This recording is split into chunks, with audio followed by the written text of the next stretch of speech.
البته این یک سوال خیلی پیچیده است. یعنی اگر همون اتفاقاتی که در اون کشورها افتاد، حالا تصور کنید که اگر در کشور ما هم اتفاق می افتاد، ممکن بود که همین رویکرد رو دولت ما پیش میگیرید و دقیقاً کاری درستی هم به طور طبیعی اگر حرف بزنیم کاری درستی هم انجام میدن. یعنی برای امنیت کشورشون، برای امنیت شهروندانشون کاری خیلی درست رو انجام میدن.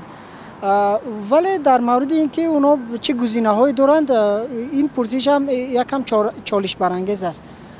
از این منظر که حالا سال‌هاست که ما بر روسیه مهاجرای ما به اونجا به این کشور سفر میکنند و تا جایی که من اطلاع دارم نزدیک 40 تا 45% بودجه دولت هم از اون پول است که مهاجرا میفرستانند. به خاطر همین از این نگاه در جستجوی گزینه‌های جدید بودن و زود خلاصه کردن این که ما میتوانیم یک جایگزین خوب و مناسب تر به جای روسیه پیدا کنیم، حداقل در شرایط فعلی من گمان نمیکنم که یعنی قابل قبول باشد. اروپا بیشتر اروپا نهادگان اما حرکت اروپا کدیسیان کو اروپا خوبتر است دیگه. من خواهم میکنم اروپا خوبه. اروپا رو گرچه که بسیار کشورهای دنیای رفته شده است، در اروپا هم باشد، در امریکا هم باشد، در تمام جا دولت‌های بعد خودت هر چی که خواهند کرده شده. ما خیلی ما با یک گرچه که بسیار ملتی تاریخ ما بلند است، اگر فرهنگ بلند باشد با تربیت باشم چرا نه؟ در تمام جهان کار کردن ممکن است. همون چیزی که در آنجا کار میکنند همون جبه استحصال شده است از همه محصولات ها. همین جبه ما همون کار کنند میشد که شهرونده روسیه امیتیانو انا بعد نه پرسته روسی کته و یا غلام میکنن میگیرن دستشون بس میمونن تمام. انا من خدا ما یک تا جانم رفته دیگه آمده نمیتوندم.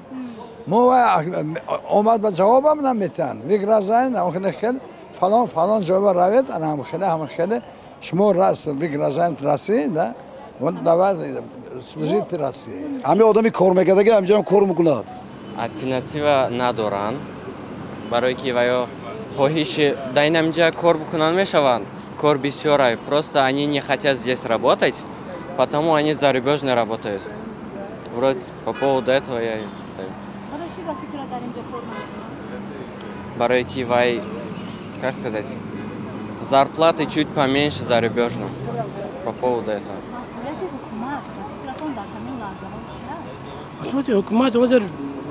مسئولیت حکومت البته خودشون میدارن، ما گفتن نمیتوانیم. اینه که وای سیاست دولتی است، وای ما شهروندان همین میتوانیم گفتن که برای ما خیلی حرکت دارن لیکن حاضرم باشد که خیلی ماجرای ما در روسیه کم ترکه بسیار وزمین است گذشتنی سرحد جای زندگانی باششون بسیار.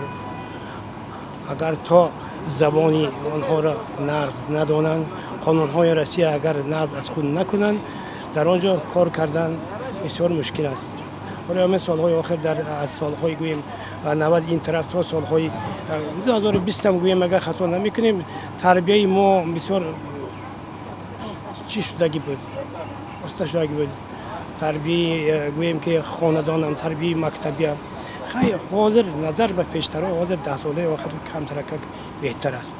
حکومت تا حدی ممکن دارد مسئولیت خودش رو انجام میدهد و اینکه مطالبات ما به وقت خودش برآورده نمیشود، این هم البته بستگی به خیلی از عوامل فراوانی دیگر دارد. مثلا ما نمیتونیم تاجیکستان رو با کشورهای مقایسه کنیم که سالها در اونجا مثلا صلح وجود داشت و پیشرفت و چیز دارد اتفاق میفتد.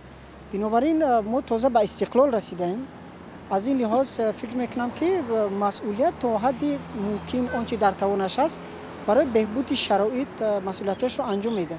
ولی خب به هر حال عوامل خیلی مهمی دیگر هم هستند که مانع میشوند در پیشرفت سریع کشور. خیلی از عوامل سرنوشت ساز هستند.